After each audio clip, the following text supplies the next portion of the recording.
Hi, Chris. How you doing? You right? Yes, I'm doing very well.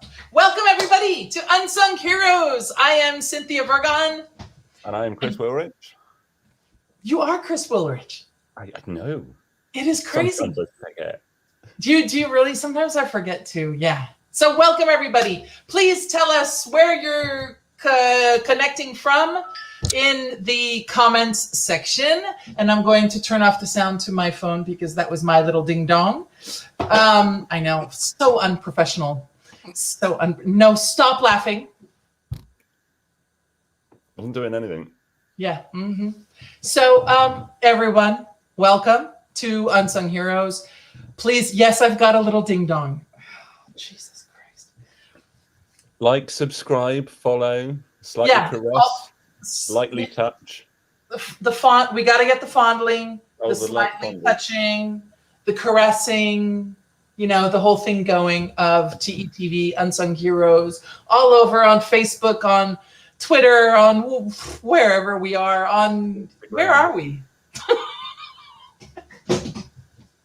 I'm still on vacation and kind of on workcation, and so life is wonderful. I'm loving it. Are you okay, Chris? I'm not. I got absolutely soaking wet coming back from site to my hotel to do this. And I was like, it's only a 10-minute walk. It'll be fine. Looked outside the centre and I was like, wow, I've not seen rain like that in the UK in a while. So then I took my little walk, got soaking wet, came in, put my soaking wet hoodie on my hotel bed, and now I have a damp bed. So otherwise, wonderful. Would you like to know what I've been thinking about recently? Oh my God, please tell me what you're thinking about. And get the hairdryer on the bed when we're done with the show. I can't do that in the middle of the show, can I? Please give me your shower thoughts. What's worse on a Zoom call or whatever, a Skype, whatever, other video programs are available, to hear you're on mute or to hear you're not on mute? Oh, you're not on mute.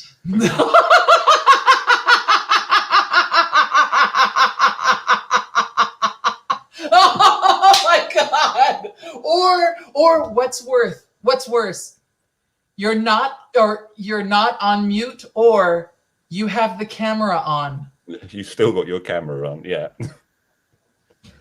Oops. I thought that would be the case. It just popped into my head.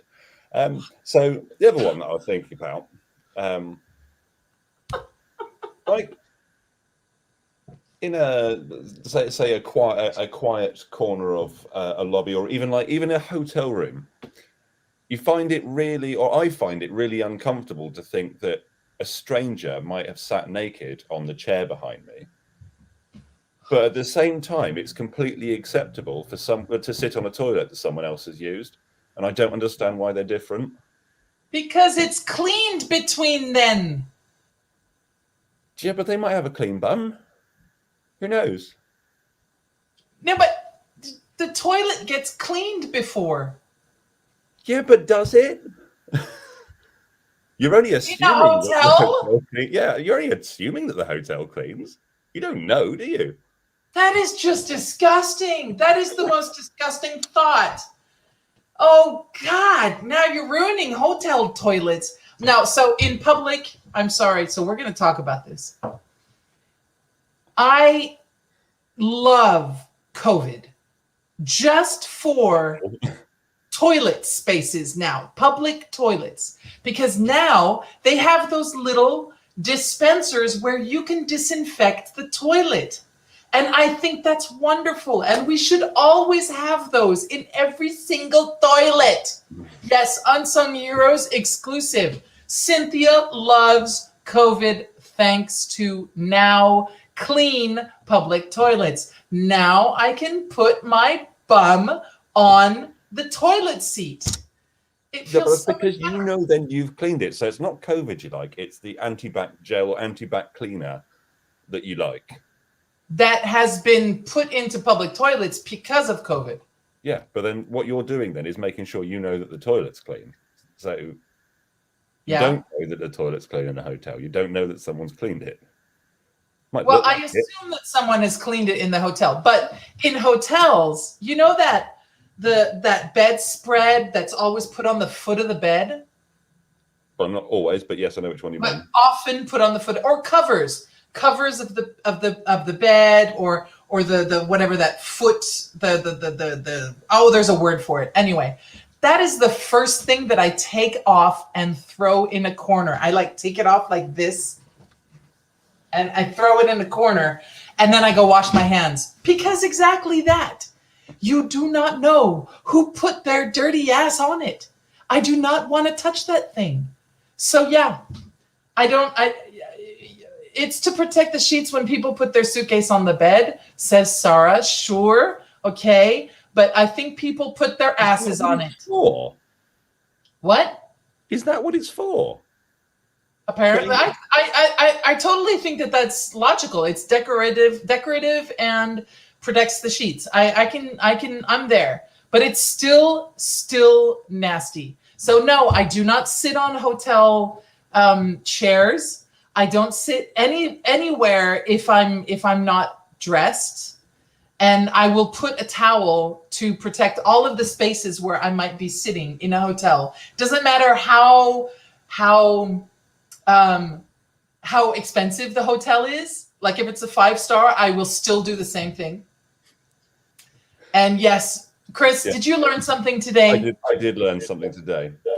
I've got two more. One's also a bit gross, so I think we'll leave that for another day. I had a little thought. You know how people like do the sage thing to, is it sage where you rid the house of badness and demons and things? Now, isn't the most effective way of doing that getting a humidifier and then putting holy water in it?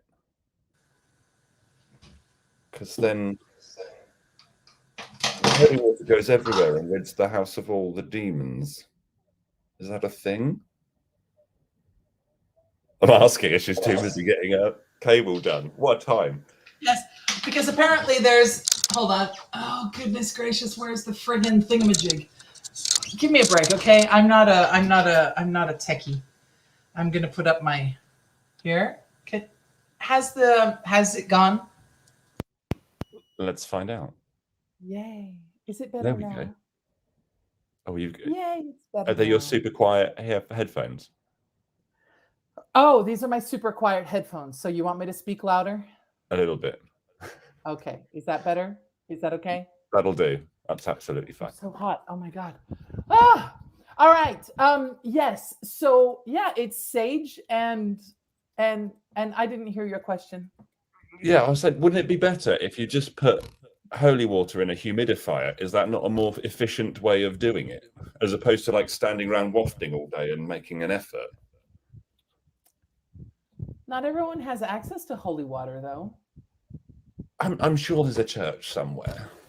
There's always a church somewhere close. But doesn't the smoke sterilize? Doesn't the smoke like it can also sterilize or make kill bacteria? That's why it's also good. I don't know. I don't think there's any hideous bacteria in holy water. I think that would cause the church a lot of trouble. Humidifier.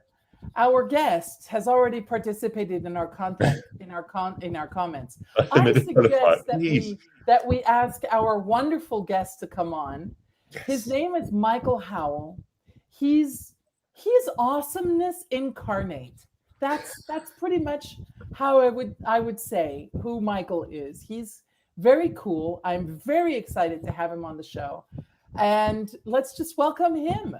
Michael, get on the show. You didn't fancy it. Hey! Hello. How you guys doing? Very, very good. So tell us about this humidifier. Well, no, I was just following along. I think the idea of like a holy water and a humidifier kind of does the sage thing without the carcinogens, right? Are there carcinogens in burning something? I don't know. I don't know either. I don't know. That sounds like a good idea. I was just trying to hype it. Whoop, whoop, whoop. All right. I have a cat in my throat, so Michael, please introduce yourself. Yeah, I'm Michael Howell. I'm an experiential creative director based in Los Angeles, and I'm thrilled to be here. That's the quick intro. That's a very quick intro. Yeah.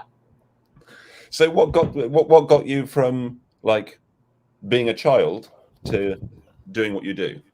Okay. Well, it all started. I love that question. I'm sorry. I love that question. How did you turn from a child into the person you are today? You have less than 30 minutes. Time, years.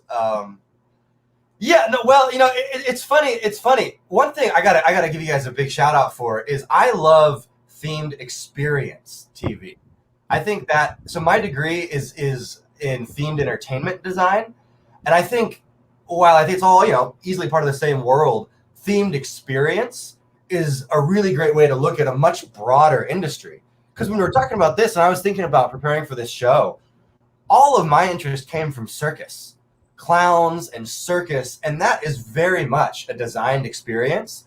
But, kind of parallel, especially if you look at like 1980s to 1990s American Ringling Brothers circus. Oh yeah, so I started doing clown stuff when I was really young, like in probably like 1999. Yeah. So that is actually what that was kind of what I'd wear to school in 5th grade. But so I started with an interest in clowning. My dad was in his youth, he was a magician. His career was in business and computers, but he had that little spark, and so he did. At an early age, he did a birthday party for me as a magician, and I thought it was great. And my parents really nurtured this interest in clowning. So like 99 into 2000, I found a circus camp, and I learned how to do all this stuff. And then up through there, I went. I did this kind of through high school, so like through 2002 into, that's I guess around my freshman or sophomore year of high school. And I'd actually just learned how to do a really cool plate trick from a famous Ringling clown, Frosty Little. Have you guys heard of Frosty Little? He's a white-faced clown with a little yellow, looks kind of like the Jack in the Box guy. But, so I spent all this time doing circus, researching. I was really a big fan. I got to meet some people that would go on to do some really cool circus stuff. I never was a circus artist professionally, but I kind of kindled this like big spectacle, experiential, fully designed approach to performance. I was simultaneously doing a lot of band, like high school marching band. And I was a drummer. Yeah. So that clowning and band all amounts to like a big interest in spectacle design and production. So it all kind of started from there. And then after that, I went into college, but I was in the marching band in college, the Longhorn band in 2010 or so. There we go. And so if you're not very involved in American NCAA, you might not be familiar with the University of Texas at Austin long uniforms. And so we had those really cool cowboy things. But what it did actually, so I was a theater student in band in school, and I was doing costumes and design and stuff along the way. And so being in this group that was representing the university as a whole, like that's a picture of us at the Rose Bowl, wearing these very specific. Oh hell yeah, excellent. Wearing these like very much designed uniforms that you'd shake, and that was like choreographed in the show a lot of the time to shake the fringe around and have these hats. So we were very much like brand ambassadors. And so it kind of expanded upon this idea of building large experiential moments that are tied to, whether it's athletics or spirituality, which people find through athletics sometimes, this but multifaceted, multidimensional work. So all that kept adding. I ended up in New York doing indie theater, really, really kind of, in basements and all that stuff and fun stuff. After that, I said, okay, how can I was looking at what was on Broadway and what I was doing myself and what I was doing for professionally at the time. And I was like, oh, there's got to be a way where this comes together. And I found SCAD's Themed Entertainment MFA. I went into that, did that for a couple of years, moved to LA, and then some more time passed and we're here. Wow. Oh my God. Okay. That was a proper introduction. That was a proper introduction. Absolutely. Wow. Okay. So, I mean, what do you do now? Like, what is your So, yeah, what do you do now? well, so I'm doing a bunch of things. With Miziker, I get to do a little bit of everything. I do animation. I do mostly 2D stuff, bringing concept art to life, working with the team to kind of keep pushing the project down the field as we're doing kind of big design stuff. They do a lot of park-wide entertainment planning. So they look at stuff very holistically. And so while we'd be working on a series of shows, they would be also putting in the infrastructure in the park, right? So as the park is being built, they'll be planning for, okay, there's going to be this time of show here. We'll be putting in the parade route. So really developing the infrastructure with the design. So that's kind of an approach that Miziker does. So with that, like if I'm doing design and animation, I spent a long time recently animating a scale lagoon spectacular from a plan view. So like moving these little boats all around. And it's a very specific thing there, but like looking at storytelling from that angle. So that's with Miziker. Outside of that, I'm a member of an art collective that is releasing some material pretty quickly. And I'm open to all sorts of other stuff. Personally, I would love to do some work in Europe. So if you all are looking for some stuff, I'm ready to travel. Yeah, I do everything. I'm all around working on a bunch of different things. You can see right here, I'm kind of around in my music space right now. That was kind of wandering. My music space. I wish I had space for music. I think I've got 5 guitars, and one of them is only ever out. What kind of guitars? What kind of guitar music do you play? I guess I would call it classic rock. So like your AC/DCs and your Queens, and so one of my guitars is a Brian May copy that I'm very proud of. And then I've made one, and then that was based on a Telecaster, but it sounds more like Slash from Guns N' Roses. So it's kind of a deceiving little thing, and I like it. I've got an old Slash guitar that like a thrashing guitar, like I can't remember what brand it is. That's not been out the bag in years. And I've got an electroacoustic and a classical guitar. Oh, sick! And I think I've got another. I learned how to play guitar a little bit during the first lockdown. Oh, nice. Yeah. She found the E's, the two E's on open strings. That's what she found. No, it's not true. I can do 8 chords. That's it. I couldn't. I stopped when I had to do like that, the bar, like getting the friggin' stupid thing, all the finger all through the. Nah, screw that. That ain't happening. Yeah. I do that. I play. That's my bass back there, and I play with my wonderful little Matt Freeman pick.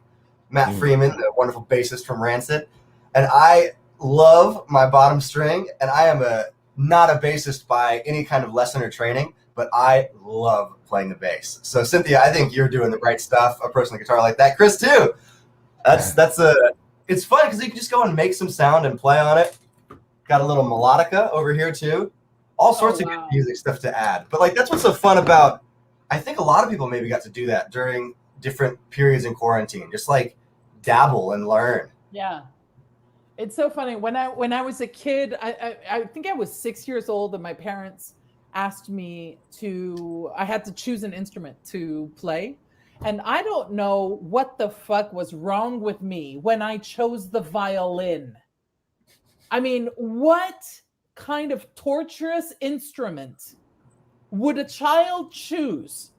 It's just ridiculous. Whereas I could have just chosen, the guitar or a piano. Well, my brother was playing piano. I didn't want to do what he was doing, but a guitar or a flute. God damn it, nothing but the violin. I picked drums. Drums are cool. I picked drums, and my parents just went, "Nope, too loud. Have a guitar." I wanted to be a trumpet player. I always wanted to play trumpet. And they told me my lips were too big, I guess, so I should be a trombone player, which I don't feel like I have very large lips. But so I was like, okay, I guess I'll play drums. Here is me scrutinizing your lips, Michael. This is not what I was expecting at this show today.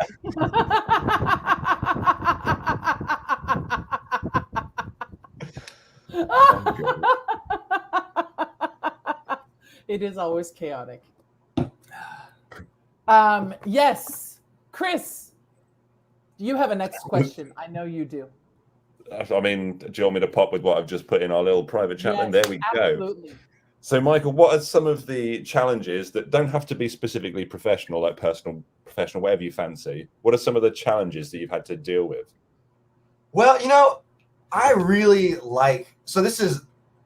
I love work, and turning it off is a challenge. I don't know if I'm the only one with that. My wife and my daughter as well, but my daughter's not old enough to express her thoughts about me revisiting the same topics over and over again. But that's a challenge. I have a wonderful family, and when I'm with them, sometimes I find it challenging to not assume they're interested in all of the iterations of whatever project I'm working on. So, that's something that I'm constantly working on improving. I have the same problem. Oh, there we go. There we go. Oh, she's so cute. Your daughter. I mean, your wife is cute too, but your daughter is adorable. Yeah, that's Megan and Junebug. Oh, how is her real name Junebug? Her name is Rebecca June Howell. I was pushing for June Bug Howell, but Rebecca is a family name, and I love the name Rebecca. And so Rebecca June works really nicely. But yeah, there we go. That's June Bug every day. Gorgeous. Oh my God, so cute with the little ponytails. I can't wait to be a grandma. You're gonna be a grandma? No, I don't know yet. No. My kids are 23 and 21, but I cannot wait to be a grandma. Her grandparents are in town right now. That's where she's visiting them. Oh, that's so cool. Oh, I can't wait. You can't be a grandma, Cynthia. You're far too busy still swinging from chandeliers. Yeah, well, that's why I'm leaving. That's why I'm leaving now. Is because I know that I'm not going to be a grandma now. So I have this window where I can leave and no one's going to be making babies behind my back and ruining my plans. So I can just leave and do my own little adventure things. So I'm going to Latin America for a year and 3 months, Michael. Oh, how cool. Yeah. Starting in December. What for? I'm going to visit themed experiences all over. But anyway, that's just the explanation of that. Yeah, I know. It's really cool. That sounds like a fantastic tour. I definitely want to be a grandma when I come back. The grandmothers never suggested, because we were, Megan and I met, we started dating in New York and then moved to Savannah and have been here. We've always just been kind of doing our own thing. And so nobody was really expecting to be a grandparent. But as soon as grandbaby number 1 came out, everyone's like, you should have more. Well, yes, you should have more. This is the future grandma speaking. Oh, yeah. Well, if you are anything like the Junebug's grandparents or will be, then it is going to be all the fun that you hope it will be. It will just be fantastic.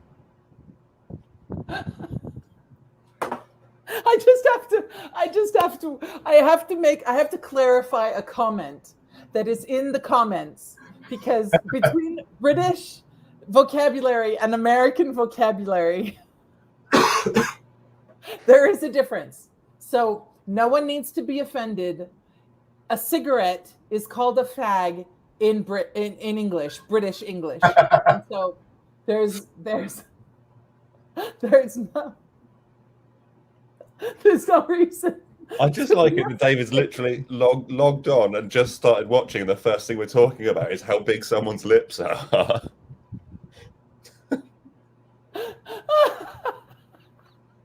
Oh my God. All right. I'm sorry, Michael. I'm sorry. We were talking about the challenge of stopping work. And yes, it is definitely an issue. Do you work from home? I mean, were you Yeah, and I have a practice space that's like about a mile from my house. Mm-hmm. And so I can get out move around, but pretty much I'm here. And since June's been here, all of us are here a lot of the time. Megan's out of, so it's a lot. And it's just but it's something that is easily fixable, just with a little conscious effort. We got a clock. When it hits a certain time, it's time to be family, It is something. You need to have that discipline to just say, no, I am not in my office. I used to have a home office, and having it physically in another room was easy, but it is definitely difficult. I mean, I can imagine the people that had never worked at home before during the pandemic. Oh my God, how much of a clusterfuck it must have been. Just finding the balance. Yeah. It was crazy for me because I had always been, all the time I was in New York and most of the stuff here, I had only been in offices actually in pretty limited stints, right? So I was, when I signed on with Miziker, I was in the office straight through, and then COVID hit, and it kind of felt like, oh, back to normal now, working from home, working from various places. So the office kind of shock there, I feel like I experienced in reverse a little bit, where it was more shocking to be in the same place every day. But yeah, it's definitely, there's definitely some rhythm finding for having, especially multiple people at home working and moving around and all that. Yeah. I just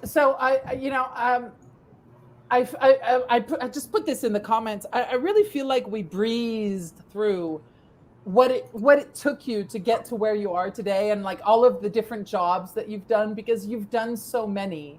I know that you've gone through a lot of stuff, and I really want to. I'd really like to get into that. I don't know. Yeah. I don't know if you want to. Sure. Yeah. Totally. Yeah. Yeah. Let's do it.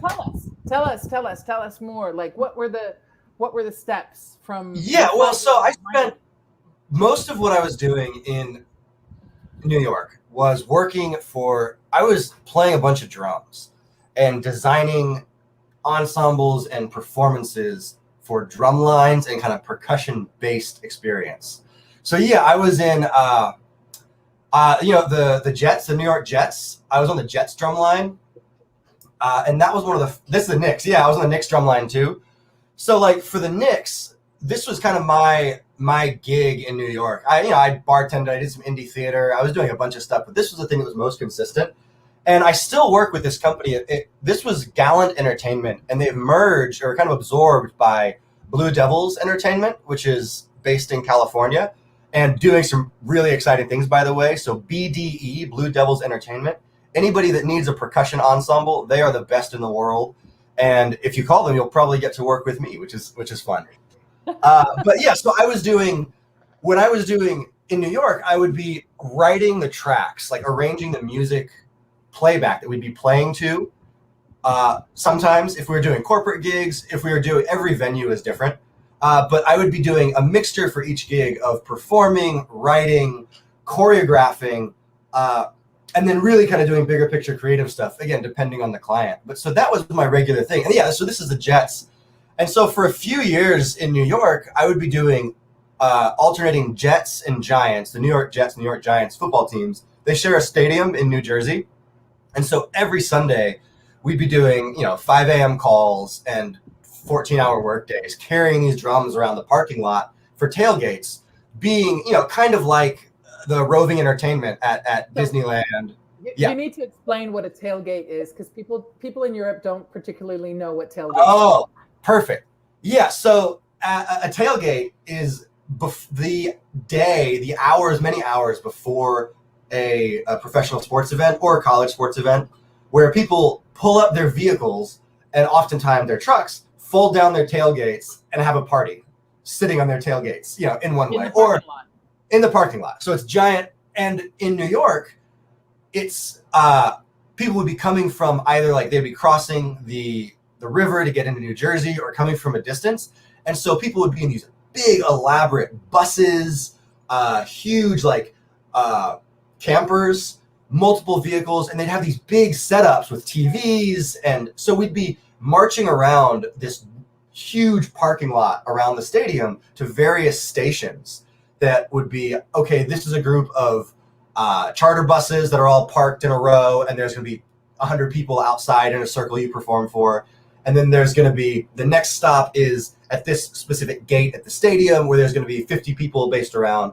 So you'd march around for 6 hours before kickoff, just kind of hyping up, doing, let's go Giants, goom, goom, goom, goom, goom, stuff like that. And then more interactive games. So with the Knicks, where we were, instead of in the parking lot, we were parading around the concourse and out on 7th Avenue outside Madison Square Garden. There was a separate squad that would do they'd wear a basketball goal on their back, and another guy would throw a little ball into it. So does that make sense? Can you get a visual for that? Yeah. So that was a separate squad, but we were very much in that group, very much audience facing, kind of brand ambassadors for these franchises. And I did that for the Patriots, Celtics, Knicks, Jets, Giants, Rangers, 49ers, the Liberty, Major League Soccer, the MLS team in New York, NYCFC. So I got a huge amount of experience working with teams in that way. But, not but anything. And it kind of expanded from being a performer into not performing anymore and just designing remotely. And that kind of lined up with when I moved down to New York. So I was kind of shifted to doing all choreography and music after that. But it was a really cool experience. And I also probably some of the hardest physical work I've done. Because if y'all, New York can get pretty cold. Mm-hmm. So we go out and the NFL season goes through the winter. And I remember days where, those quads are, 20 to 40 pounds. And so you're carrying these things around. We're wearing full winter gear. It's snowing, it's icy. And we're trying to play with gloves on and shout at people to get excited. It got pretty challenging. But, it was this Knicks one. It also was some of the first time that I got to see really, really well-produced, high production value spectacle stuff. So that was a picture from a timeout. But the coolest part of that Knicks gig was the pregame. And I believe now they have a fully projection map show where they MSG, Madison Square Garden was one of the first stadiums, I believe, that they installed permanent projection projectors set up on the court. Usually they just bring that stuff in for finals. But they did that for their whole pregame. Before that, when we did the pregame, it was the coolest thing I had ever done. So we go out in the dark after they announce the visiting team, right? And they'd play this Kanye track, the Beautiful Dark Twisted Fantasy, the one that starts with the piano notes, bing, bing, bing, right? And they'd have that bass, and they'd kind of low hype announce the other team from Miami, whatever this was when LeBron James was with Miami. So, LeBron James. And then we'd run out on the field, get the court, get right around the center on the paint, the Knicks logo. We'd have the track in our ears come in, and we just start on the center of the court, hyping up, moving right next to the other team. So I remember LeBron, these guys are huge, by the way. If you've not been next to NFL and NBA players, they are gargantuan, huge. So I spend a lot of time in the end zone for NFL games, like to run on for a pregame show, standing next to these guys, like looking out when the O-line's coming off the field because they're giant. And then so on the court in this moment before they announce the Knicks players, and we're like moving. Our drums have lights on them, but they haven't lit up yet. We're kind of going back and forth, and LeBron's over there just like, all right, that's cool. He's like vibing. And then you hear like they have the Swiss Beats likes the Knicks because everyone likes the Knicks. There's a bunch of celebrities at like the front line you'd always see. And so Swiss Beats, the producer, made a really cool intro track. And so you'd have that come on, the pyro above from the monitor would blow out, lights come on, our drums come on flashing, the track comes full volume, and they start shouting the Knicks players. And it's like, Carmelo Anthony, right? When he was so funny for him. And we're just breaking sticks, like screaming. Was the biggest, coolest hype I've ever been a part of. It was fantastic. So that Knicks, it's funny because you're totally representing the everything that Europeans do not get at their games, and it is the one thing that really. I mean, it's not the one thing I miss the most, but it is something. When you're describing it, I feel like it's home for me. And I'm like, oh yeah, that too, and yeah, exactly. Sarah in the comments is saying we get Sweet Caroline, and that's about it.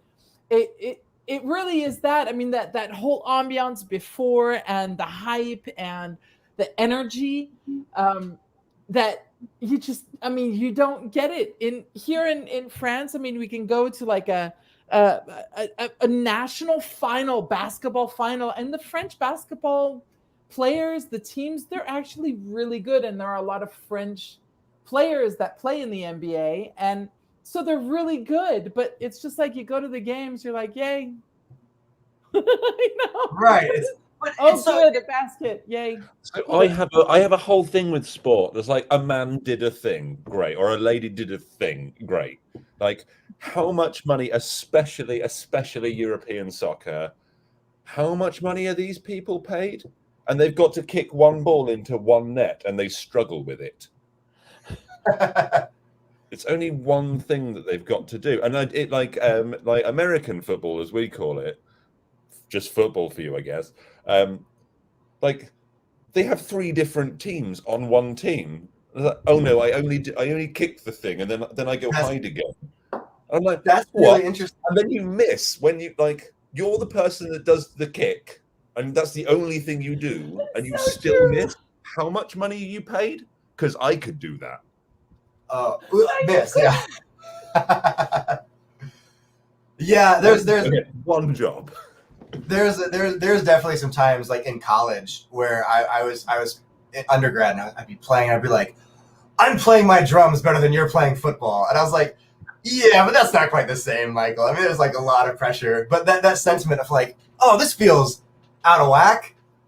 But I don't know. It's just gonna be so fun to see like if it lands right, if they make that kick. Like there was a moment we were in the Big 12 championship in college, and it was a I don't actually remember who made this kick, but they went on to play in a Super Bowl a couple years after. But Big 12 championship, so conference championship, NCAA, about to move on to final. I don't know. So it was against Nebraska, and it was in a giant Dallas NFL stadium, and it was this moment where it all came down to a kick, and the Texas kicker nailed it. And it was one of those things where like, obviously you have to like realize the emotional investment is kind of fake. Right? It's not real. You're not actually, the university doesn't really represent you in a physical or authentic way. And the person kicking doesn't have anything to do there. But when it all lines up, especially in a university environment where everybody has some bit of their identity is involved in this, and they care about it because, a lot of students work really, really hard for that institution to give them a grade, like to engage with that.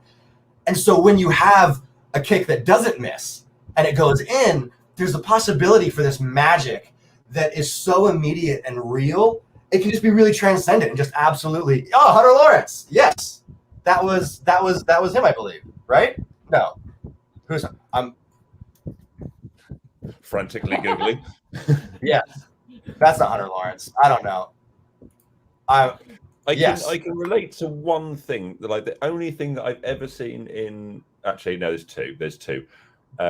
When Jessica Ennis-Hill got her gold medal at London 2012, that was a special moment because that was a home Olympics. The whole crowd was right behind her. And the other one was, I remember I was sitting building tiny little amplifiers, sound amplifiers, at my kitchen table as a young teenager, because I said to my dad that he needed them, and he was going to buy them. I said, no, but I'll build them cheaper, smaller, and better quality. And he said he'd pay me, I think it was £5 per amplifier. So I sat there for like 2 weeks building these amplifiers one by one, and I built like 50 of them. I was like, cash.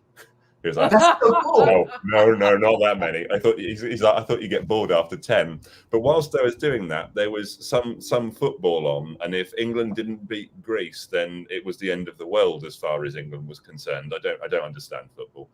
I used to enjoy the suspense, but now I'm just like, this is just terrible. And it was like, it's all or nothing, and David Beckham just stepped up and spanked this weird free kick into the top corner. I was like, but that's what he's supposed to do. He knows, like, everyone's going mad. Everyone's texting each other. It was actually on, what was it called? The Messenger on your computer at the time. MSN Messenger. Everyone's going, this is all so cool. And I'm just like, well, how much is he paid to do exactly that? And everyone knows he's very good at doing exactly that. I don't quite get it, but that's the one that I saw the most of, I think, hit as much me, because everyone around me was talking about his madness. You can totally get the pride of when your team, I mean, this is the American in me. When your team wins, when your school wins, it's like you win. When your country wins at the Olympics, it's pride. It's just I don't know. I mean, it's something that speaks to, I guess, our I don't know, the we live vicariously through our athletes. It's pretty much the only way I can explain it. And I mean, so many people, when you have the Olympics, I mean, we're living through the Olympics now. You have the Olympics. So many kids are inspired by the sports, and they start doing the sport that they actually really liked watching. Like Clara Rice on Facebook put a picture of her daughter doing a somersault because she wanted to try out gymnastics because she thought it was cool because she saw it on TV. And it's all of that. It's so inspiring. I mean, everyone's talent inspires me. So yeah, Chris, they are paid, obscenely paid, to put a friggin' ball in a net, whether it's with their hands or their feet or wherever. But yeah, they are obscenely paid for that. But talent. I mean, I couldn't do it. You couldn't do it. And it's interesting, Cynthia, you said something that really, really stuck with me. It's like when they win, you win, right? And I think there's this idea of like,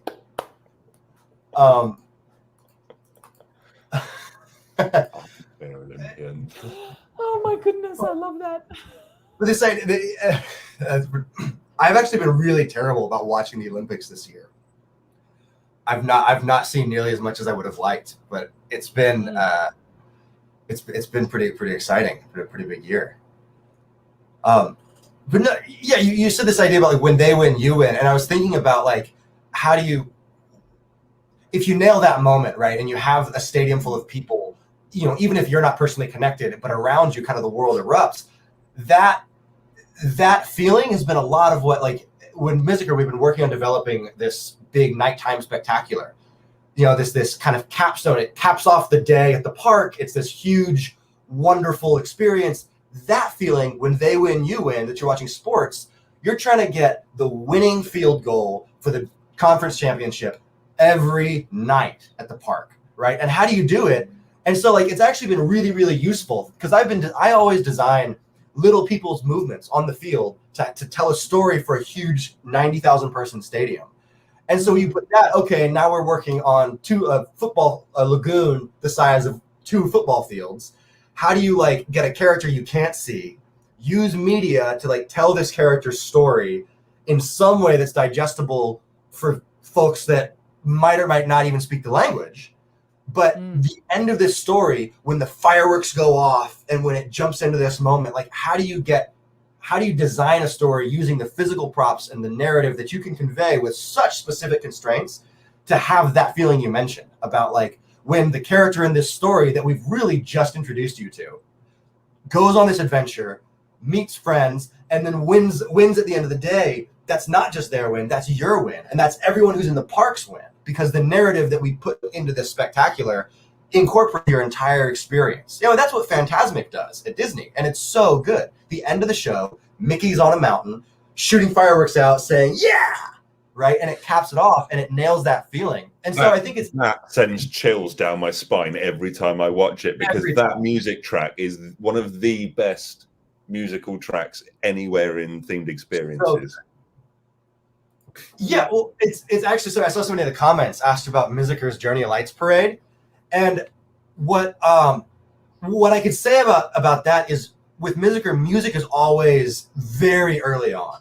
There's a fantastic composer named Tim Hossman that Miziker works with very frequently, and early on in a process, there are scratch tracks, like professionally composed, wonderfully orchestrated scratch tracks. Point of order. For those that don't understand or don't know, scratch track, what is that? It's audio. For us, it's just audio that goes in there. It can be audio that we pull. It could be pulled audio that exists somewhere else already. It can be a really rough idea that we throw in. Sometimes, you know, I like peck out something, right, and put a beat to it and throw it on. It's just something to get the feeling and emotion in there. And it works really nicely if we've got the time to work with a composer, because then it's just so much more developed. But like, so for Miziker we sent out a couple very basic 2D animated kind of cards, right? But all of those those are I think they're on LinkedIn somewhere. But they're like when IAPA passed the first time through quarantine and nobody could go, we sent out like IAPA's sad, and then so like those, even on those like smaller projects that aren't as big as a Journey of Lights parade, it starts with at least the concept for the music. And then how do you turn the music on? Because music is the only aspect, like for a parade, and which is Miziker's Journey of Lights parade was a really big deal. And Miziker really has kind of developed an approach to park-wide entertainment planning through understanding the infrastructure required for a cutting edge, right now, today, the coolest parade you can possibly do. And you guys know it takes a lot of infrastructure. And so like with a parade, that is moving on a timeline. It's moving forward. It like uses time as a z-axis and is constantly engaging with what happens next and what has just happened in a way that a lot of other mediums aren't. So music works really well, especially when working with a parade, that engages with time in such a literal way. It's funny because I had to look up where the Journey of Lights was, and so I saw that it's at Chimlong Ocean Kingdom. And it's funny because I was there and I loved that parade. I loved the music, and it's God, this is why I love this show. It's because I see people that create the cool shit that I see in parks, man.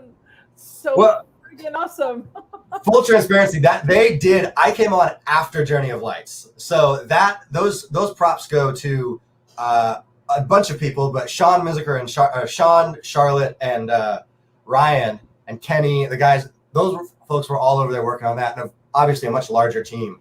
But I know Sean Chung over there put a lot of time into figuring out how do you, like a parade-wide event, right? Okay, at this moment, everything turns white. And how do you what something like that does, other than require a lot of infrastructure and planning, is it means that like this moment for the viewer, as you're watching this, it makes you feel a part of the entire show, even if you saw it earlier and later, right? Because you can still see it in a way that you can't see on a proscenium. You know, you can still, you're aware of this continuated experience, this like living experience for everyone at once. And so when you have something like that, like a parade wide event, it really just tightens up the whole show and makes it something super intimate, which is crazy to feel like a parade can ever be intimate, especially when you're doing something that is the opposite. Like a parade wide event is not intimate, but allowing it that parameter to stretch out. And it's almost like the parade saying, oh yeah, we know, we got you. You know, we're big, you know, it's cool.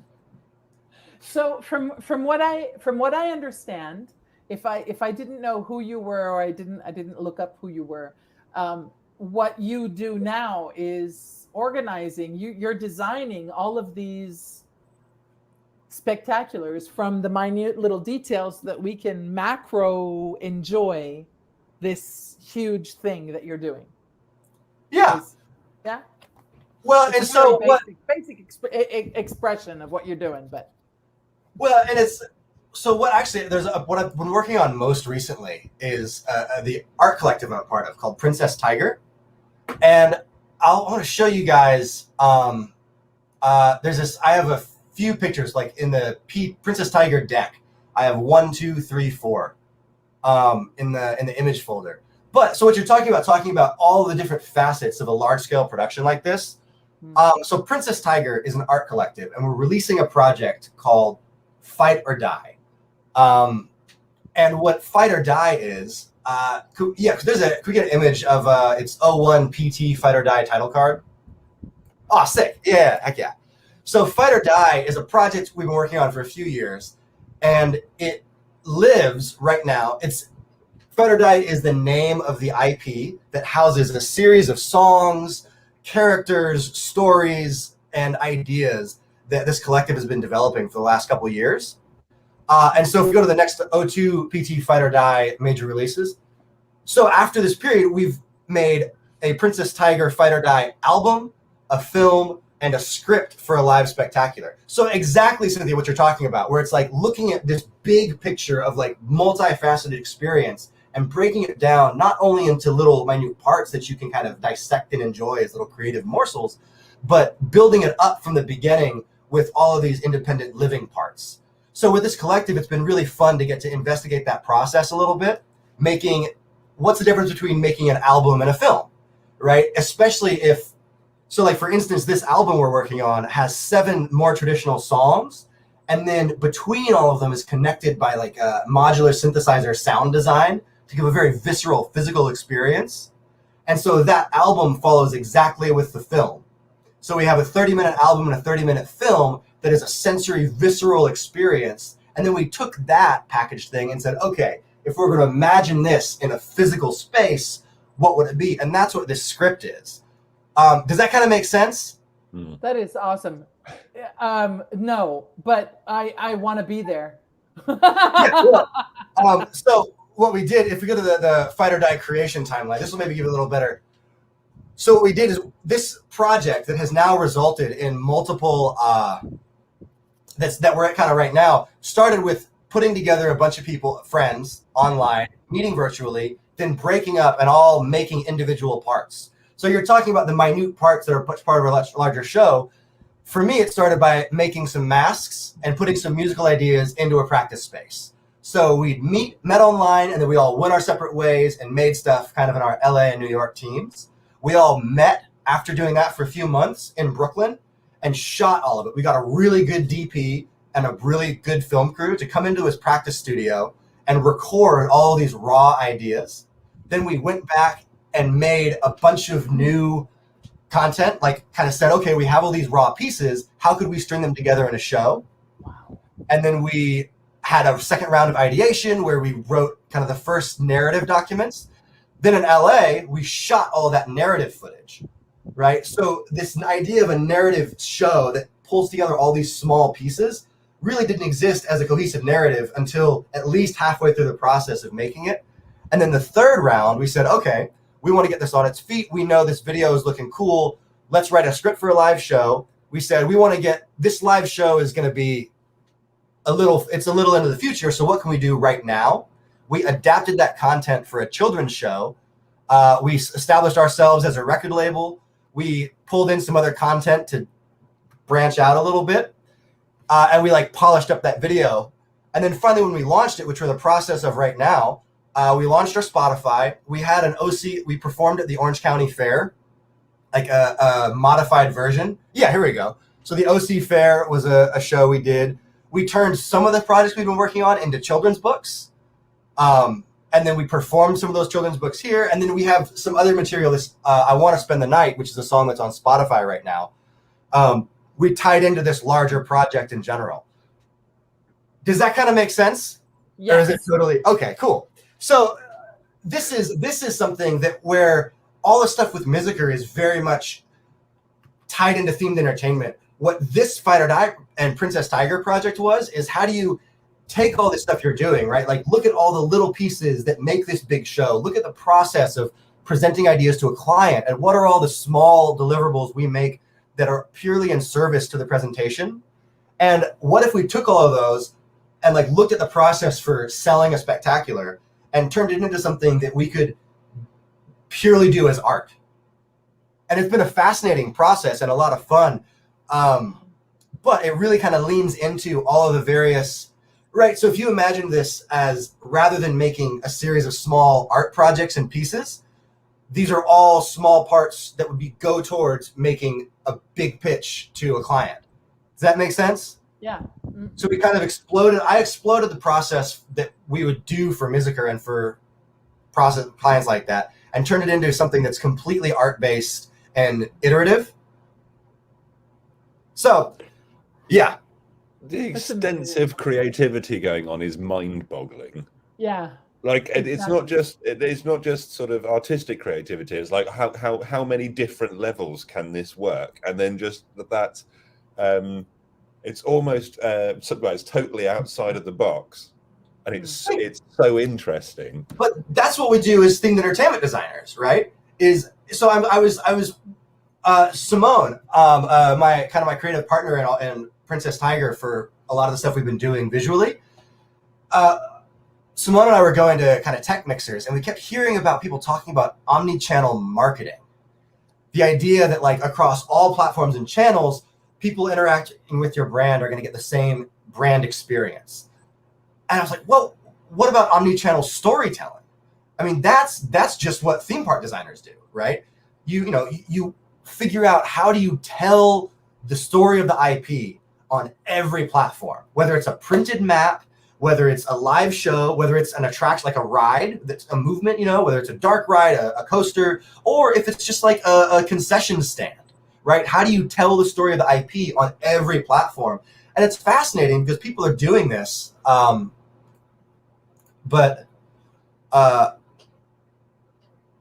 Yeah, it's cool. It's a.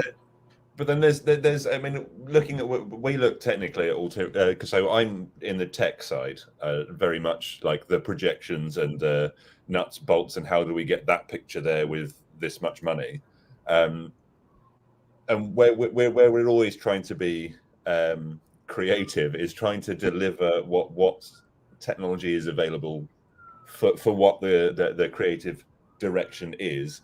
And then we also get added on, okay, now we need to have a audio descriptive version. We need to have a, what do you call it? Having induction loops in so that people with hearing aids can hear it better, changing the languages and trying to manage all of those little things. And then it's all just sort of thrown in between the content and our package. And it's like, yes, okay, then someone can experience that thing. But are they getting the same experience? No, they are not.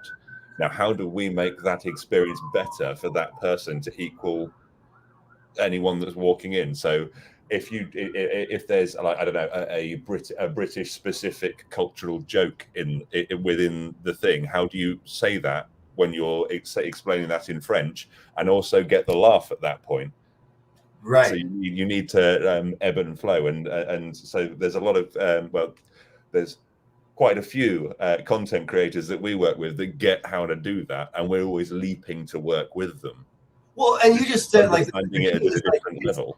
It's the content creators, right? Like there's I was talking to an actor I was the other night. It's a lot of actors in LA, and there's like this person was talking about the extensive training they had in clown, in combat, in movement, and the key to like how do you tell the same story on a different medium? You got to get an expert in the field, right? Like that's like you're talking about. You find content creators that really know how to get that same story across, and it's them because there's like I was working on.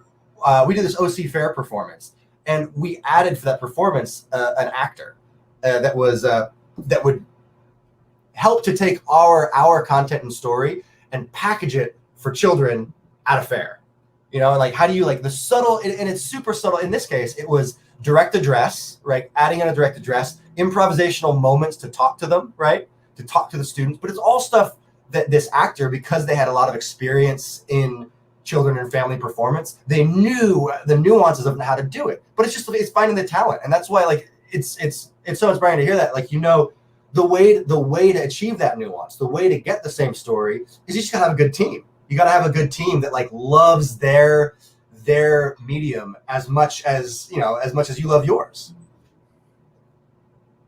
You need a huge group of people though if you're trying to try and transcend all of the boundaries that you want to transcend.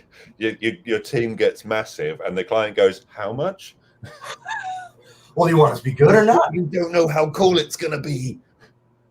It's gonna be sick. This thing. It's not pay me money; it's pay us money, and think how much money you're gonna make. We don't care about the money though. We just want to go home to our families and live. And be really proud of what we've done over there, and see like a little kid or to like just walking through the experience we've done and go everything. That's like the best thing that we can do. So good. Little kids are so honest too. Exactly. Did you like that? No, I thought it was boring. Okay. Oops. So What made it better? Dinosaurs. No, it's about war. It's a war museum. But dinosaurs. I think that could be sick. Yeah, they didn't. Right. Not into battle on horses. They went in on velociraptors. Kids going, yeah. Well, velociraptors. We'll be talking about battle and horses, and in our fun question, I think. No. Oh, there is that. Ooh, spoiler.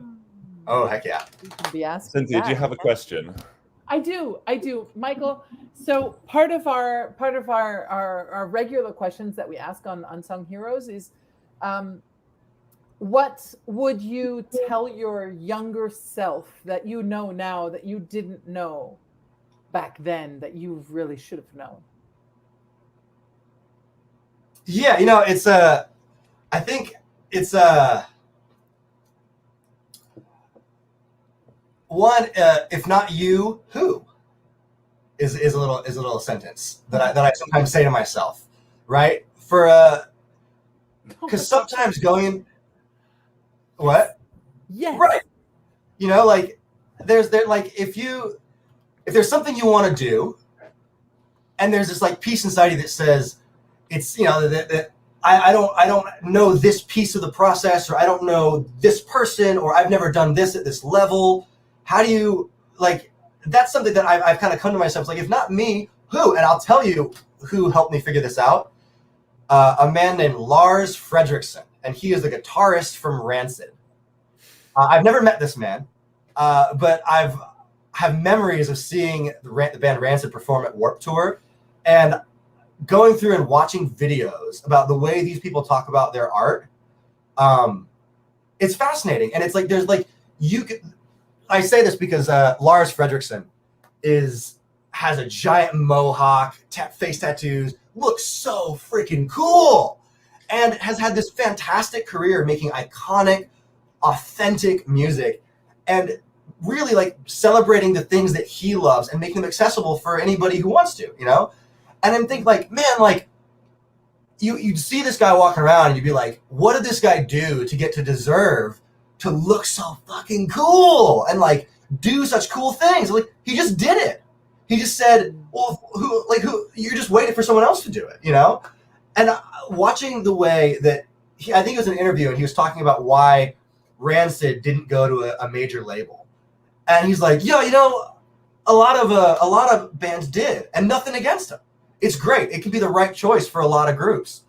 And it wasn't for us. But I love these guys. And just like, I've never heard somebody talk about something that has such obvious financial connections and ties, right? Like a major label means more money, right?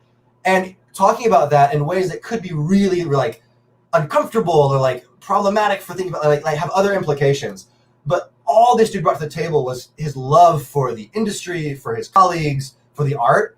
And it's just been so inspiring thinking like, well, if I'm not going to allow myself to be the person that pursues what I think is awesome, am I just going to wait for somebody else to do it and then I'm going to apply for a job from them? Or am I going to go and make the thing that I want and try to sell it? And if it doesn't sell, okay, then I'm going to go have to do something else. Or, you know what I'm saying? It's just like, I would rather just do that all day than wait for somebody else to do my dream. God damn, I love this show. Sometimes, I mean, it can be so inspiring, and that is so much what I think everyone that succeeds in the themed entertainment industry, that is, without them saying it, exactly how they live their life. If I don't do it, who's going to do it? So I'll just do it. And it's not like, well, I got to do it because no one else is going to do it. It's this, I want to do it. I want to be the one that's going to do it. And right. It's just such an inspiring and motivational way to live your life. Oh my God, I love it. Thank you. Woo, I feel good. I feel empowered, and I'm ready to be on vacation. Oh yes. And I just been on vacation for like 3 months. Oh, it seems like every time I've spoken to Cynthia in the last 3 months, she's either been like in the Caribbean or like, oh no, now I'm in the south of France. I'm at my parents' house, and isn't this beautiful? Oh look, I'm at the ocean. I'm at the pool, and I'm like, I'm in pissy Britain. Dude, I want to go to pissy Britain. I'll come hang out there. It'll be tight. You got to show me all the cool places to go. We went to one a couple of weeks ago. One of my TEA Next Gen friends came over from California just on a whim, and was here for a week, and was like, any chance that you're about and we could meet up, having been vaccinated and careful. It turned out we were going to a theme park just outside of London the next day, and I was like, oh, if we go on that day, then we can all meet up, have a laugh, and I can get a hotel room with my partner, and we can chill out and then go to the thing the next day and get mortally pissed, which we did. And we went to a World of the War themed experience where it had War of the Worlds themed experience bar with a walkthrough experience that plays the music all the way through. It's absolutely amazing. Cynthia's drink's gone. And then we did, but just before that, we went to a place called the Mayor of Scaredy Cat Town. You walk into it's like a diner, like almost like a Denny's, but it's got this big white Smeg fridge behind the counter. And then if you know, you walk up, and then if you've got a booking, the man just opens the fridge. You walk through, and then down into the basement where there's this really like decked out themed bar based all around cats. It's amazing. But all the drinks, cocktails are amazing. It's so cool. Based around cats, like the show Cats, or like no, just cats in general. It's called the Mayor of Scaredy Cat Town. I mean, I'll have to dig out the there's like an intro blurb in the menu of like what the idea is, and it's the most ludicrous, mad idea. And it's so cool to sit in, and then you've got all these weird cocktails. It's like, yeah, you can have something normal, but we don't advise you have something normal. No. Have something from this well off the wall menu, and everything's weird and wonderful, quite expensive, but amazing. That sounds so sick. Where is it? It's in London, and I can't remember. It's Soho-ish. Cool. But can't remember off the top of my head. I'm not a Londoner. I don't know London very well at all. I literally saw it on TikTok and was like, I have to go there, and then used the fact that I was going to be in London to go there. That sounds. I would love to see that place. I would love to. That sounds like a badass experience. Kelly's getting really angry at me. I'm getting all really happy about Mary Scaredy Cat Town, and Kelly's literally in the comments screaming at me. I have no idea what you've asked, Kelly. We've lost Cynthia. One mess. Oh no. I'm looking for the question sheet now. Okay, we're going to go with 6. Is that okay? Oh, right, Kelly. Cats the animal. I thought I answered that. Not Cats the show. It's not based around the musical Cats. It's based around actual cats. Although I would go see. I'm just going to throw it out there. I loved the new Cats movie. I have not seen it yet. I think you need to see it. It is fantastic. Everyone should see it.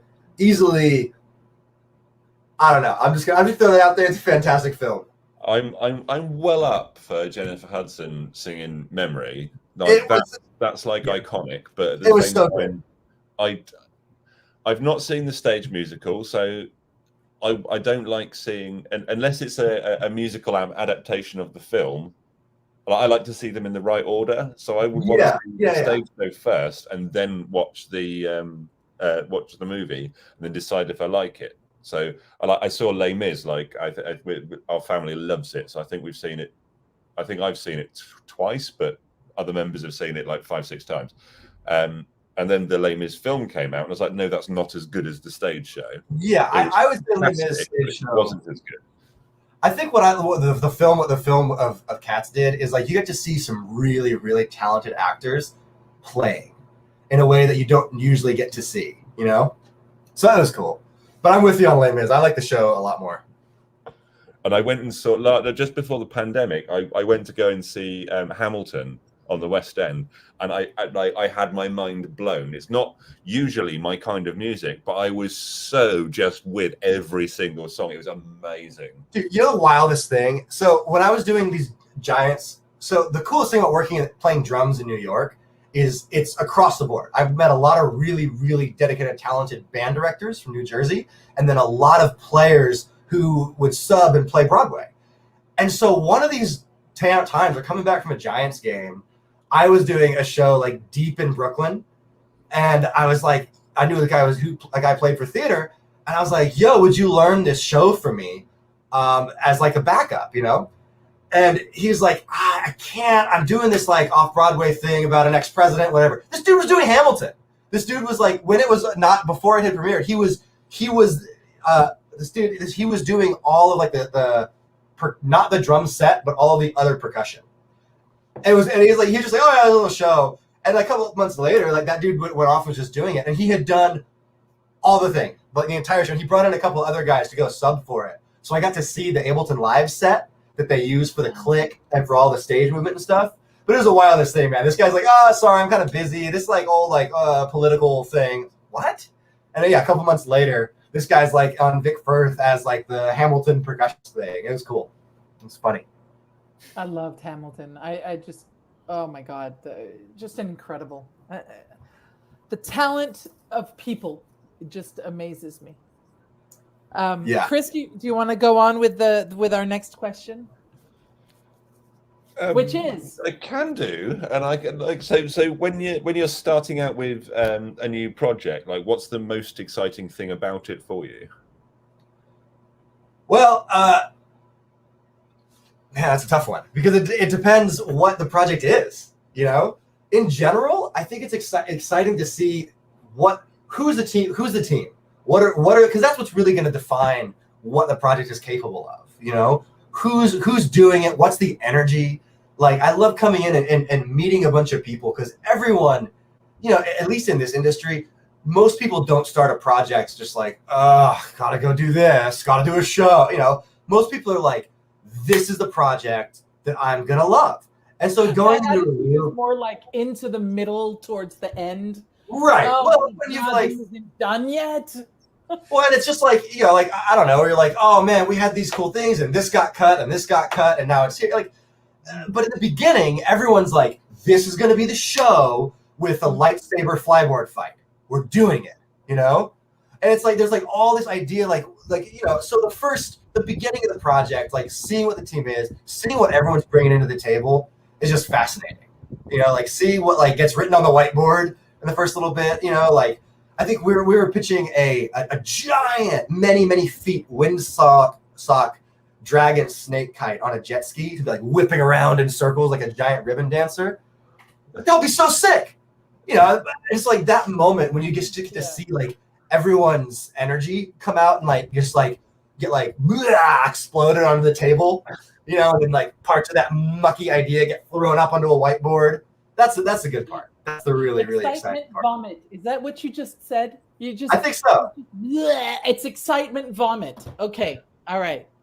Okay. So yeah, I guess like just a really good blue sky charrette. But like more than that, seeing the personalities of all the people involved in it, you know? Yeah. I just got this image now, a room full of people puking ideas. Like our Team America, where he's in the alley for like half an hour. What is your dream project? I mean, if you could pick and choose anything that you'd love to work on. My current dream that I'm working towards right now, and I don't have a time for it because it's still pretty far out. I want to take a show that I feel very close and connected to. Oh, that's disgusting. So wait, now Kelly, unfortunately, does comments in our private chat. Kelly, I think you should put your comments in the comment section because honestly, some of your comments deserve to be put out into the world.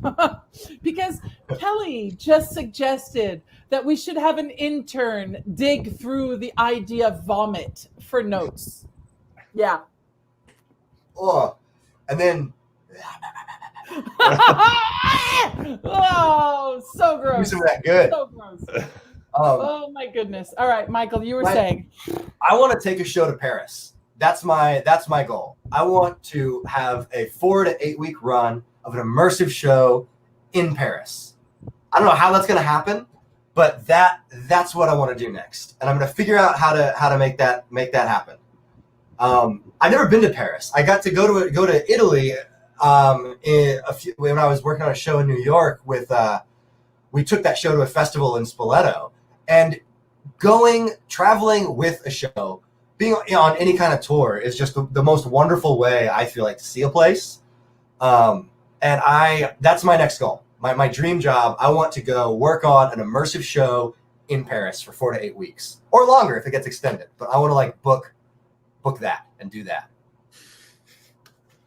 Well, yeah, because I live in France, so I know I would totally be on top of that. Like, yes. So I just put you in the private comments that I'm going to connect you with someone that is a brand new TEA member, and I really, really think that you guys should get to know each other. Cool. I'd love to. I'm going to remind me if I forget. Sick. Yeah, I will, because that would be. I'm blonde on the inside. I'm blonde on the outside. I see that. I am neither of those things. Michael, right. if you could change something in our massive industry that is apparently tiny but is actually massive, what would it be, or what do you think our industry lacks the most? It's for me, it's a slippery slope between talking about like actual like aspects of the industry and then just like what would be fun in a cool fantasy world, but which is actually not that far off because, I wish we could make, and this I think goes back to the idea of themed experience, themed entertainment. I feel like sometimes there's a love of IP, like cherishing a specific IP in a way that doesn't necessarily do as much service to the experience as it could if there was like a technique for being a little less precious sometimes, you know? Like, I think, you know, and I can't even think of a specific example of that, but it's like, there's so many factors, I think, that involve sometimes working on projects, like, you know, you can end up, depending on the client, depending on the project, when things are really about booking work and moving forward and the IP and all of the different things that these massive projects are involved with, right? It's sometimes it gets a little bit away from what we're actually doing in the moment and why we're doing it, you know? And that's like, how do you really remedy that? I don't know. You know, for me, I think what I really enjoy doing is like celebrating and like allowing themed entertainment approach in this like multifaceted, multi-level curated design and experience. I would love it if there wasn't themed entertainment, experiential marketing, immersive walkthroughs in downtown LA, you know, because right now those are like totally different things. And then Meow Wolf is a totally different thing. And I wish there was like a way to talk about this work to where the same, you know, like, so I could more easily hop from like a lucrative project that was very art-based and very immediate and like, let's get something up and go.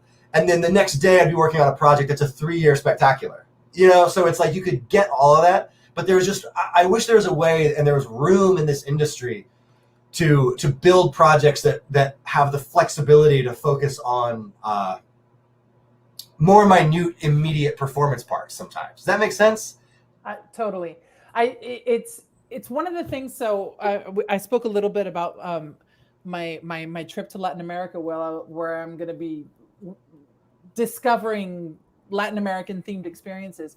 And because all of my friends, like many of our friends in the industry, have absolutely no fucking idea what we do in this industry. Mm-hmm. They have absolutely no idea what themed experiences are, what themed entertainment is. And they're just like, it's like this nebulous idea for them. So I had to define what a themed experience is for the layman. And I essentially said that it's a place, an attraction, a location, an experience that will tell a story through design, through technology, through storytelling, through any type of any medium, but we're telling a story.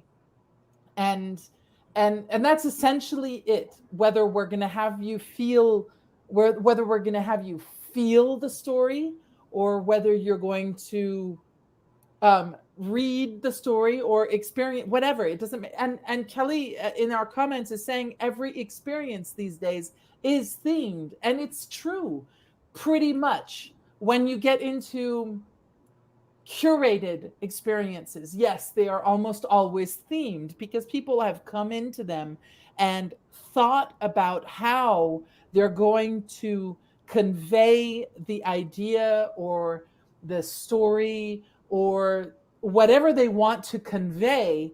They're thinking about how they're going to convey it. And so they try and make it accessible to everyone that isn't in the industry. And that's what makes it accessible, and theming does that so well. Yeah. So that's pretty much how I mean, yeah, themed experiences is huge. I mean, it's everything and nothing and everywhere and nowhere. And it's like you're saying too, like it's making it accessible. Like it's so much about meeting somebody on their terms, like creating an opportunity for somebody to engage on their own terms.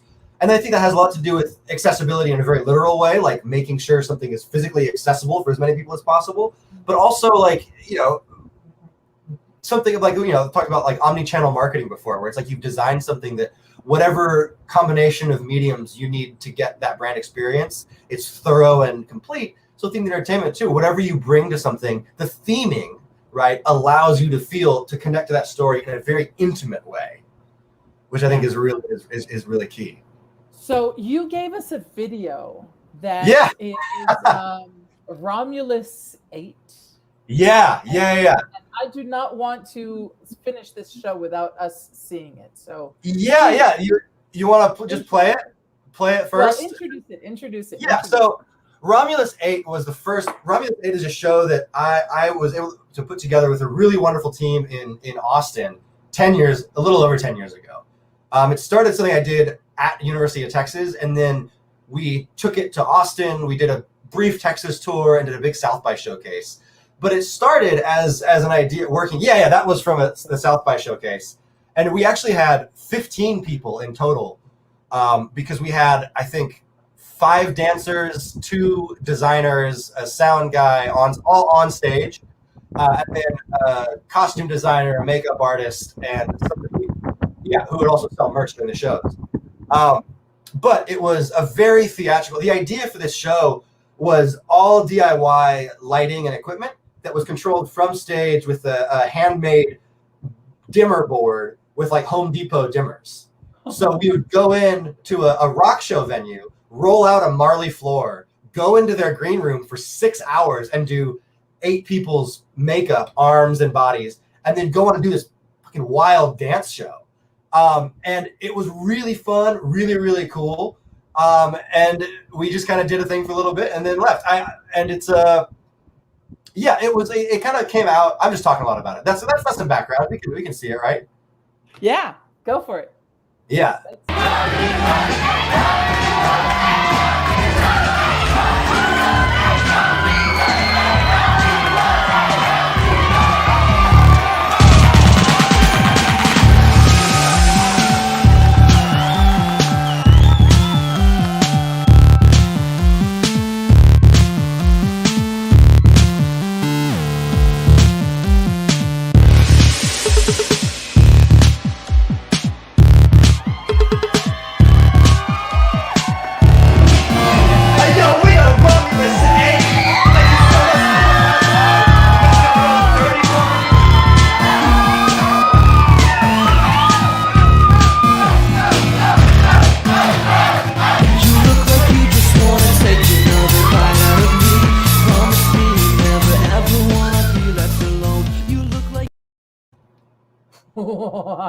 So which one was you? I was looking with a mic. I had extensions. I was saying, "All right, you want to get a little dirty for me?" That was my auto tune. That's incredible. That is amazing. Wow. Okay. Well, it reminded me of a concert that I went to. I do not like heavy metal. And I went to a Slayer concert. Cool. Yeah. Well, yeah. I went to a Slayer concert with this guy that was like a super fan, and he had backstage passes and didn't speak English, and so asked me to come with him so that he could talk with the band. And so I'm at the Prince Albert Theatre in London. Yeah. On Halloween. Right. going to see Slayer. And there's like this bar at the concert hall. There's this like lounge bar, and I was sitting at the bar reading a book because I really did not like that music. And once in a while I would go and look at the stage, and the Royal Albert Hall. Yes, thank you. And I hated the music, but the scenic talent that this group had was so amazing. And it just reminded me that, the whole ambiance of you're all painted and you're all nuts and crazy. This is not my music. I'm a jazz girl. So cool.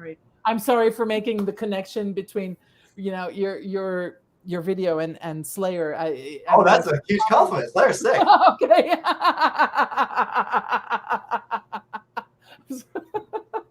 Anyway, it was amazing, the talent of these people. It just reminded me. I'm just telling you a story. It just reminded me of this. No, but I think you're speaking to something really, really fun, which is really, like we're talking about at Miziker, the music is such a part of it in the beginning, but like Ryan Miziker is a great musician, right? So Ryan Miziker plays guitar, and in the back room behind the offices, right, there's like a big kind of studio, and there's a bunch of like painting easels and guitar stuff. So like while Ryan Miziker will write a script, he's also back there playing guitar between iterations, you know? And I think the idea that like what music can do, and the reason so many successful musicians have such a broad appreciation and ability and talent when it comes to like larger design, it's because something really fun about music, right? I mean, your heartbeat, right? Everyone's making music all the time. You know, right? It's a thing. And I think like to note that is really cool. I was already getting into the groove. You were there. You got me. All right, Michael. We are on our last question. Last serious question. The last serious question is, this is Unsung Heroes, and we would like to know who your unsung hero is. Well, so it's going to be my really good friend Simone Getty, and I met Simone as my mentor on the Disney Imaginations project. So when I was in grad school, SCAD is a great place to go. I just want to drop that for SCAD. I know Kelly and Sarah know that. SCAD is fantastic because there are so many things you can do at SCAD. There's a lot of really smart faculty. There's a lot of ways to learn a lot about the industry. Right, Pana and Carlos, who you guys have had on the show as well. SCAD is a really cool place. So if anybody is interested in grad school or anything like that, I'm happy to talk about it. If anyone wants to reach out to me, but I know, like you're saying, Pana, Carlos, everybody, a lot of people know about SCAD. It's not a secret.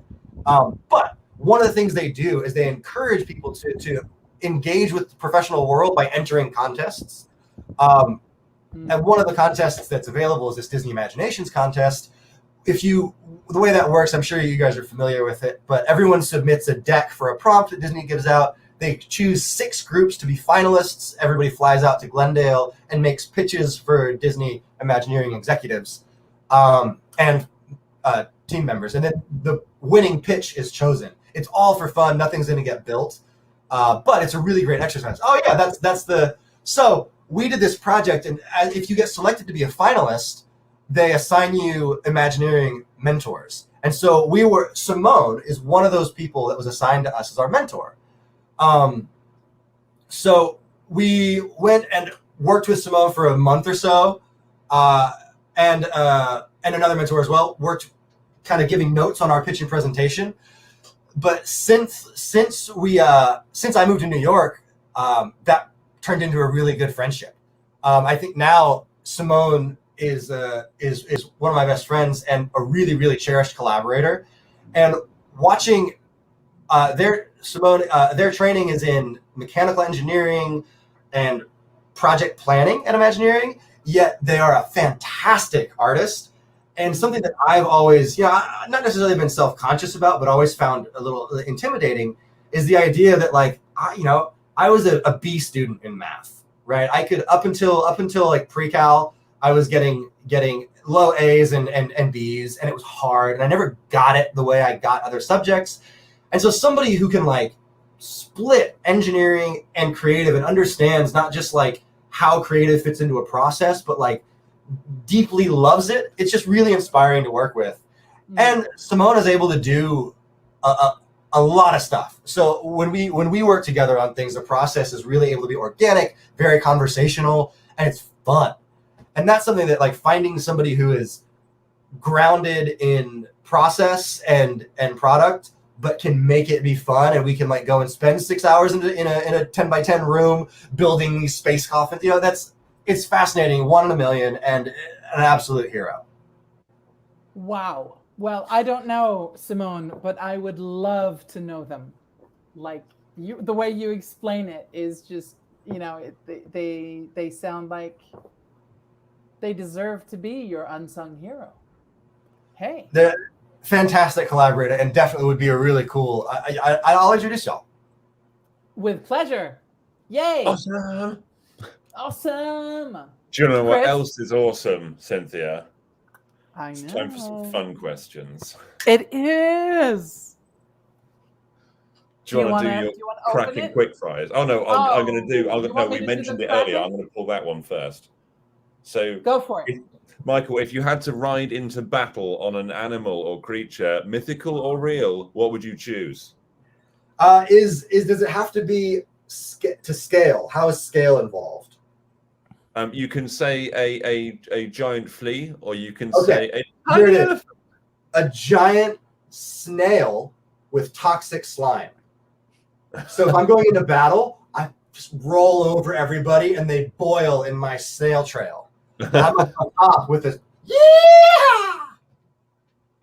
Still going at a snail's pace though. Yeah, it's the most slow and painful death. That is so incredibly crazy. I love that question. And that was a fantastic answer. Oh my god, I love it. Oh yes. Oh, there Oh, is my so goodness. much Timothy Oliphant Justified vibes going on there. Yeah. Have you ever seen that show? The which show? Justified. No, I haven't. Do I need to? Timothy Oliphant is the main character and plays Sheriff Raylan Givens, and with that hat on, you look very similar. Oh, thank you. I'm a Timothy Oliphant fan. Yeah, hell yeah, cool. What a compliment. Thank you. Cynthia, Oh, do I'm your going to quick fire definitely. ones. I'm googling Justified and Timothy Oliphant. All right. You ready? Yes. Fire questions. Are you ready? Apples Yes. or oranges? Apples or Apple. oranges? Apple. Why? Oranges are the peel. I don't like things under my fingernails, and sometimes I get it under my fingernails and it gets me really sticky because I'm really aggressive with it sometimes. And I could probably just be slower and more patient, but I go all in and it's just very messy. Okay. I actually like the flavor of oranges more probably. Do you want another real reason why apples are better? Yes. You put peanut butter on apples. Oh, yes. That is absolutely true. Oh, my goodness. That's fantastic. Peanut butter on banana. Chris hates me every Stop time it. I say that, It's just which is why I love saying it. You do not like peanut butter on apples. I don't No like European peanut butter likes full peanut butter. stop, but peanut butter on apples is oh god. You- And that- again, why ruin chocolate with nuts and fruit? I don't want fruit in chocolate, but I like Snickers. I like Snickers bars. Snickers I bars. can just about cope with a Snickers, but only Yeah, if I'm really, really hungry and they don't have any. We call your version of Mars bars Milky Ways over here, and our Mars bar is very different. But like Snickers is the bottom of my list of chocolate But bars. Reese's Really? peanut butter cups are just the best thing ever. Again, Reese's peanut butter cups are pretty please, good. why mix things that shouldn't be mixed? They Peanut- should be. you are, man. You're on the minority side of this argument. Peanut butter and chocolate. I think a Okay, lot. I'm just gonna cook this delicious fillet steak, and then I'm going to smear it in a chocolate caramel paste. What? That might be delicious, Yeah. right? No. Don't Yes. mix things that like Have are you not savory seen and Chocolat? sweet. Chocolat. It's a great movie. You should check it out. They do meat and chocolate, and it's fantastic. Yeah, No. it's true. It's true. It's true. Chris, you don't. Cynthia, carry on. Yes, sorry. I'm just like thinking of all of the possibilities. Chocolate or vanilla? Chocolate. Why? My wife likes chocolate, and if I go for chocolate, we end up getting more ice cream. That's awesome. All right, I you're love ice cream. the best sandwich. That's either, oh God, that is one of two things. It's either a New York delicatessen, like Reuben, fat and wet, or Yes. it is an LA taco truck torta, carne asada torta. Have you had like a good torta from a truck? It's like special torta bread. It's like a little bun with like chunks of delicious grilled beef on it, black bean, like refried beans, avocado, some maybe mayonnaise. I don't know. I've never made one. They are fantastic. So it's an even I split. miss LA. Well, if you come back, let me know. We'll go. I know some great trucks. When I got lost in, I don't know where I got lost in LA. That's how lost I got. And I passed in front of this food truck, and there was this really long line. And I thought, okay, the line's too long. I'm not going to go. And then 5 minutes after, I was like, I need to go to that food truck. And I went back, and there was no one in line. And this is the universe telling me that I have to eat here. And I walked up, and I said, I've never been here before. I just kind of walked. I was driving by. I'm totally lost. I have no idea where I am. And the guy didn't speak English.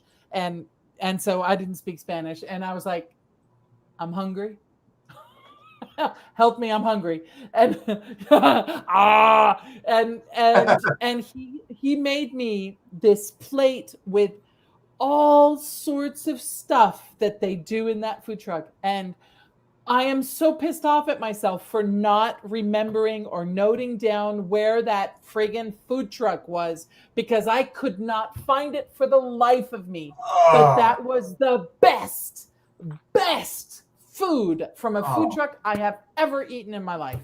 So good. It's all. I think I kind of love the fact that you can't point me to it or anything, because it's just this now it just gets to live as that wonderful little memory bubble. It's perfect. It does. It does. All right, next one. What I can do to get my oh goodness gracious, your favorite smell. Ooh. This is gonna be cheesy. It's I think it's Chloe original perfume. It's what my wife wore on our wedding day, and I can pick it out anytime. It's like her scent. It's her specific one. And I genuinely thought you were going to go a different way with that. This is going to be really cheesy and just be like, it's Stilton. Blue cheese. So that's like really sweet. I know, that's my sincere. The other there's another one that is like more and more topical, which is the perfect mix, and it's like only at state fairs. It's the mix of like cigarette, funnel cake, and gasoline. And that one is like, that's like my like daytime. But the one that's like really, if I had to really, it's the Chloe, the wife smell is like that one. But the cigarette, gasoline, and funnel cake is, I mean, because ideally, like, yeah. Churros. Oh yeah.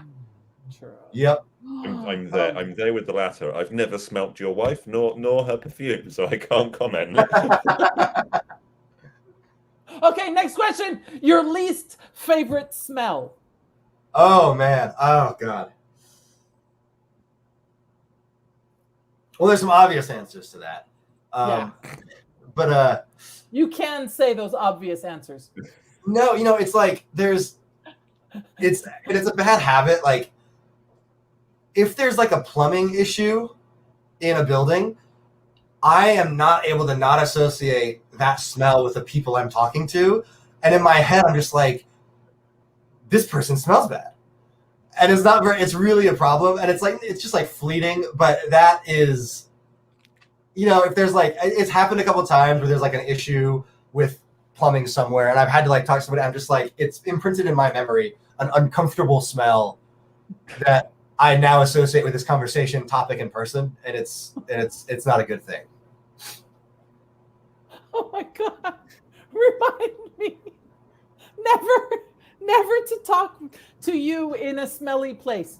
I do not want you remembering that. All right. If you could only listen to one song for the rest of your life, what would it be? Go West. No. King of Wishful Thinking by Go West. I don't I'm know. the king of wishful thinking. We're gonna have to play it, Cynthia. We're gonna need all of these songs in an Unsung Hero Spotify list. All right. The last quick fire question is: if you could only read one book for the rest of your life, what would it be? Oh goodness. So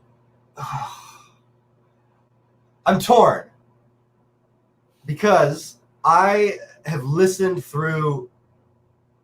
I'm gonna go a different direction with that one, because there's one. I have a book series that I'm like working my thoughts around, and I don't have a complete thought on it yet. If I could only read one book for the rest of my life, man. So I have not read the Bible top to bottom, and I'm not very religious. That being said, I feel like there's enough in there that it could be pretty satisfying. If I knew from this point on I'm only gonna have one book, I would probably get a copy of the Bible and say, this is your book. Because from what I've heard, there's a lot of good stuff in it. Like a lot of like poetry, writing, descriptive, other stuff. And I would be willing to guess, based simply on volume and popularity, that it would have something I could be entertained with for the longest time. That's actually one of the most interesting answers that I think anyone could ever give, because in the Bible, there's intrigue, there's murder, violence, love, right, passion. There's just everything. Every single emotion, every single experience is talked about in the Bible. And I'm oh my God, that's really cool. That's a really cool. I usually don't qualify the answers, but that is a very cool answer. I like it. Thanks. Chris? I'm just staying quiet. I don't comment on things religious. I get myself in trouble. I hear you. I'm in the same boat. I just, that's not what. Let's preface that with, that's not like it's not something I have on my right out of the camera frame, so I can rest my hand on it when I'm speaking or anything. But yeah. Final two, Cynthia. Should we do final two? Yes. Final right, two. Okay. What are the final Michael, two? Because this is Unsung Heroes, we like to know, if you had a superpower, what would it be and why? Oh man. Okay. It's gonna take just a second. I have to sort through. Right, there's like a podcast I think that was comparing so many people say like invisibility or flight, one of those things, and I just I feel like it would be something like mine would be something about talking to people, something about like being able to say the right thing in the moment, like not necessarily the truthful thing, or not always like the wrong thing, or not always even what the person wants to hear, but like the thing that is gonna, if I could say in the moment, the thing that will best work out for everyone involved, right? I already have that power, but it's the polar opposite. Yes, I am with you. Just like, what's the worst thing you could do right now, Chris? Out it comes. Dude, that's I feel like I've got that power sometimes. I just learned to live with it. I'm just like, deal with it. It's me. What can you do? And then finally, we ask every single guest that we ever have on Unsung Heroes. We ask them a lot of the same questions, but this one's very specific. And we always end with it. If you had to wear a hat for the rest of your life, which hat would you choose between a big hat and a little hat? Magic. I'm usually in my office wearing them, and I can demonstrate them, but I'm in a hotel, so I can't. This hat is what I would wear every day for the rest of my life. That's a fantastic hat. I feel like it's big. It's a big hat. It's definitely a big hat. I mean, it's got something to go to the races wearing. It looks like panache from the Prix de Fou. Oh, very good. But yeah, I like it. It's swashbuckling necks. Yeah. Oh my God, that is amazing. I love it. It is a hat and a half, literally. It's wonderful. All right, Michael, this is the end of the show. So where can we find you? Find Yes. me Instagram, #1, Michael Howell Official. It's Michael Howell Official on Instagram. My website, michaelhowell.co. And then on Spotify, Princess Tiger with a Y, PRYNCESS Tiger. That's the collective, and there's one song up currently. There will be more very soon. If you also want to follow Princess Tiger on Instagram, but that you can get to through my profile. I have it linked in my profile. Instagram is the best way. You can message me, get me there, and I will respond pretty quickly. All right. Awesome. Thank you very much. Michael, thank you. Like, seriously, thank you for being a guest on our show. You are an awesome unsung hero. It was a true pleasure to have you on. You really are. You're awesome. It's so cool. I second this motion. Do we approve the minutes? You missed that the other day. I did. I'm sorry. Terrible. Anyway, thank you Michael. so much, Michael. I think you're absolutely inspiring and amazing. Yeah. Thank you so much for having me on. It's such an honor. I was so excited to get the message. Yay. Like, All right, subscribe, everybody. follow, slightly caress, lightly fondle, all of everything. All of those things with the buttons that you all want to play with. Don't you? Yes. Ne change rien. Exactly. Don't change anything. We love you all as you are. Thank you very much. Don't forget, make the world a better place and go hug a hero. Bye, everybody. Bye.